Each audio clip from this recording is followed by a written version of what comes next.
Hello everyone. आज एक बार फिर से आप सभी को स्वागत है मेरे इस स्टडी पॉइंट यूट्यूब चैनल में। आज आप देख सकते हैं कोशिका का, इससे आगे वाले वीडियो में हमने बनाया है कोशिका की उत्पत्ति कैसे हुआ, कोशिका का खोज किसने किया, कोशिका क्या है। आज बात करेंगे कोशिका अंगक तक आप लोगों ने कल पढ़े हैं। आज बात करेंगे कोशिका भित्ति की।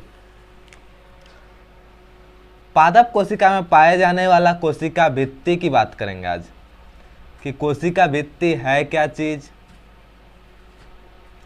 अगर आपने अभी तक हमारे पार्ट 1 और पार्ट 2 वीडियो नहीं देखे हैं तो पार्ट 1 और पार्ट 2 जरूर देख लीजिए। उसके बाद फिर हम चर्चा कर पार्ट 3 देखिए।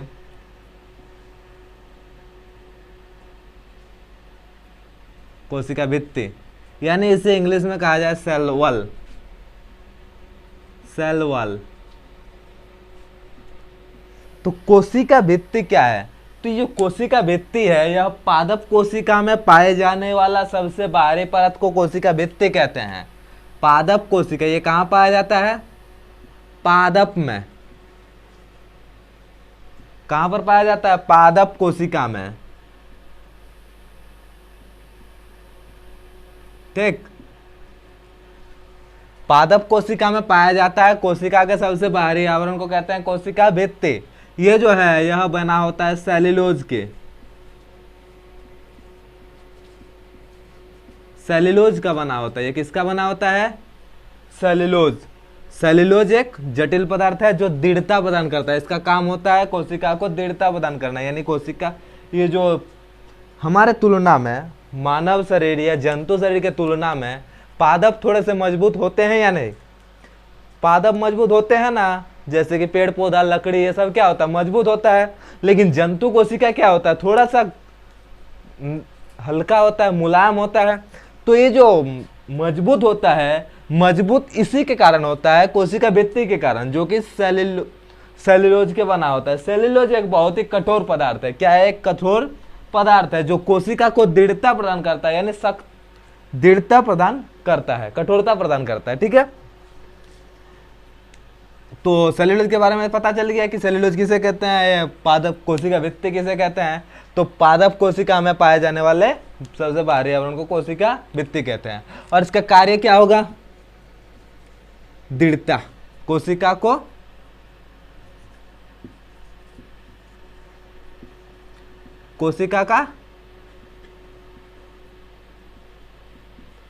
दृढ़ता प्रदान करना।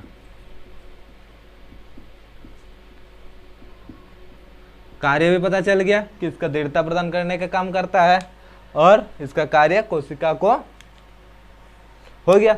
चलिए, इसके बाद एक महत्वपूर्ण टॉपिक सामने आता है कि जीव द्रव्य किसे कहते हैं।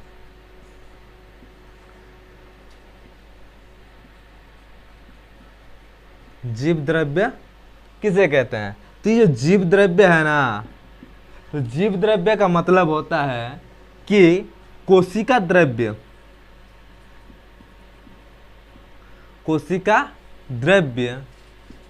प्लस केंद्रक द्रव्य। ठीक है, तो इसे मिलके होता है जीव द्रव्य। अभी पादप कोशिका में और एक चीज देखने को मिलता है, जीव द्रव्य कुंचन।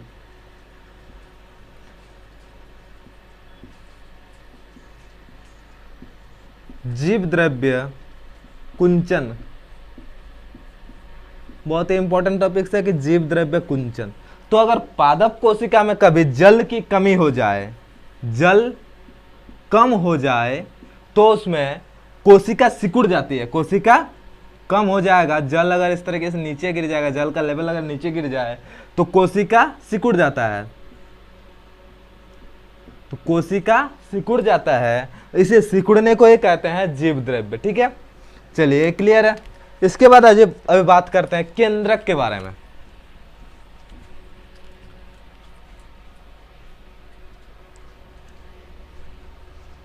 इसके बाद बात करते हैं केंद्रक।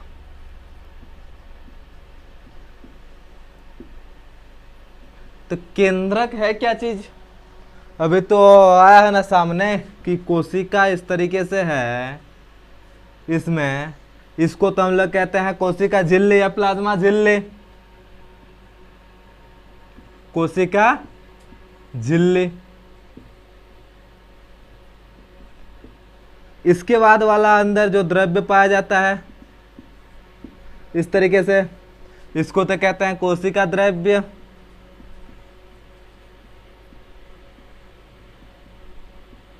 इसके बाद जो बीच वाला भाग हमको देखने को मिलता है इसे कहते हैं केंद्रक। क्या कहते हैं इसको? केंद्रक। तो केंद्रक का खोज जो है, केंद्रक का खोज किया था रॉबर्ट ब्राउन।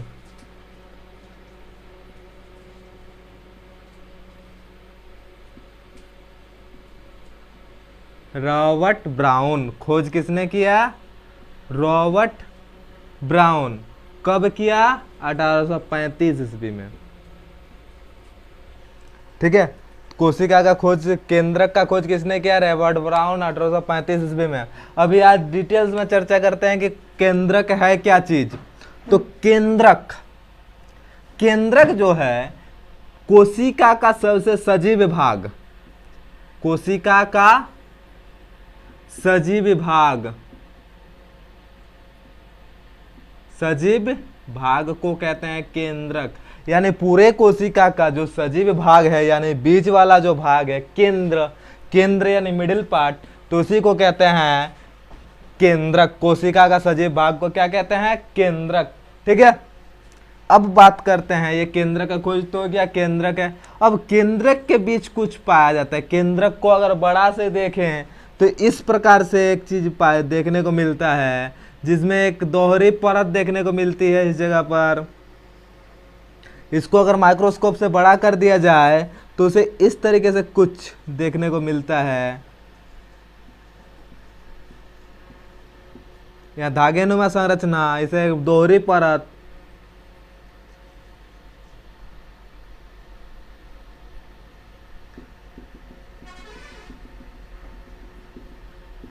इस तरीके से देखने को मिलता है, इसे कहते हैं केंद्रक। ठीक है, इसके बारे में चर्चा करते हैं। तो ये जो होता है इसको हम लोग कहते हैं केंद्रक झिल्ली। इसकी अगर बात किया जाए तो इसे कहते हैं केंद्रिका।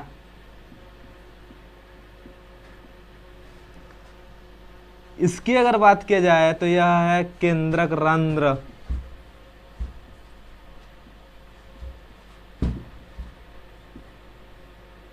केंद्रक रंध्र। और ये द्रव्य देखने को मिलता है यह होता है केंद्रक द्रव्य।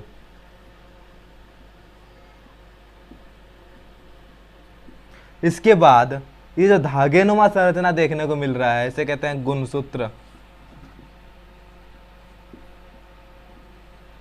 ठीक, यह है केंद्रक की संरचना। अभी बारी बारी से चर्चा कर लेते हैं कि क्या है। तो केंद्रक झिल्ली जो है वह केंद्रक को एक आवरण प्रदान करती है। केंद्रक झिल्ली का काम क्या है? केंद्रक को एक आवरण प्रदान करना, जो एक दोहरी मोटी परत होती है जिसे कहते हैं केंद्रक झिल्ली। ठीक, अब बात करते हैं ये केंद्रिका की। तो केंद्रक के अंदर छोटी सी संरचना को केंद्रिका कहते हैं। केंद्रक के अंदर छोटी सी संरचना ये तो दिख रहा है इसे कहते हैं केंद्रिका। और ये जो रंध्र दिख रहा है केंद्रक को एक दो भाग में भाग करती है जिसे रंध्र कहते हैं, केंद्रक रंध्र। केंद्रक के अंदर जो द्रव्य पाया जाता है उसे केंद्रक द्रव्य कहते हैं। अब बताए थे जीव द्रव्य कहते हैं। तो केंद्रक द्रव्य ये वाला द्रव्य और कोशिका के द्रव्य जो सम्मिलित रूप से एक हो जाते हैं तो उसे कहते हैं जीव द्रव्य। ठीक, अब ये गुणसूत्र।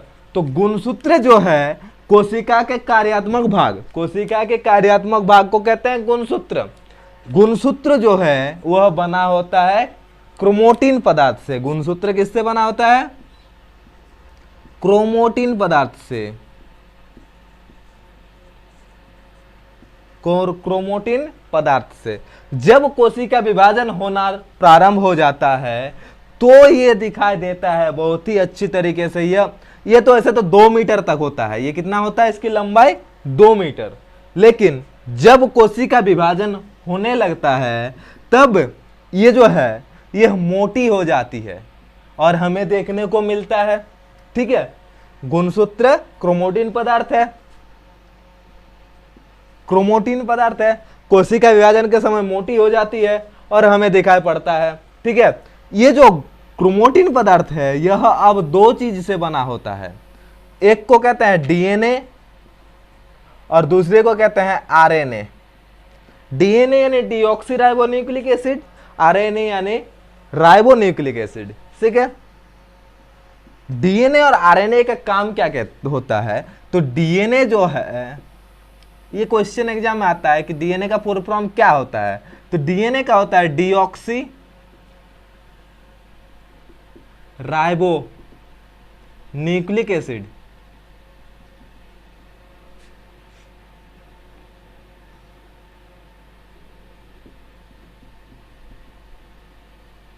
Nucleic NuCl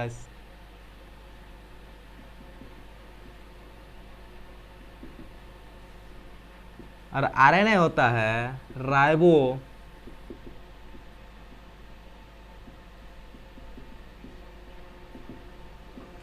ribonucleic acid. ठीक है, deoxy ribonucleic acid and ribonucleic acid, ये आता है एग्जाम में। चलिए इसके बाद बात करते हैं, तो इसकी कार्यात्मक इकाई को क्या कहते हैं, जीन। इसके बाद अभी आता है एक पॉइंट, जीन। जीन किसे कहते हैं, तो गुणसूत्र के कार्यात्मक भाग को कहते हैं जीन। ठीक है, चलिए इसके बाद